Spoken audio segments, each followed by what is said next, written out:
ایک شہید کے نام۔ یہ نظم میں نے اپنے بھائی لیفٹیننٹ زرار کی شہادت پہ لکھی تھی، لیکن یہ تمام شہیدوں کے لیے ہے۔ سفر زندگی کی تاریکی میں تم ایک ستارہ ہو، محبت بھرا، اے ہم قدم اے ہم نفس، رہے گزر میں میرے ہم نشیں، اکٹھے تھے ہم اکٹھے رہے، اکٹھے گرے اکٹھے اٹھے، اکٹھے لڑے اکٹھے ہنسے،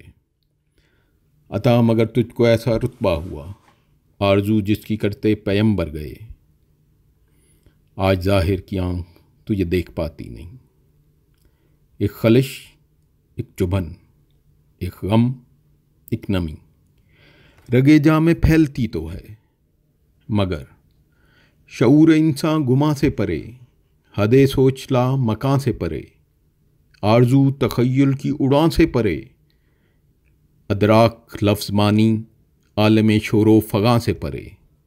رزق پاتا ہے تو، راضی ہے وہ راضی ہے تو، اور راضی ہیں ہم۔ وَلَا تَقُولُوا لِمَنْ يُقْتَلُ فِي سَبِيلِ اللَّهِ أَمْوَاتٌ بَلْ أَحْيَاءٌ وَلَٰكِن لَا تَشْعُرُونَ، اور جو لوگ اللہ کی راہ میں مارے جائیں انہیں مردہ نہ کہو، وہ زندہ ہیں مگر تم اس کا شعور نہیں رکھتے۔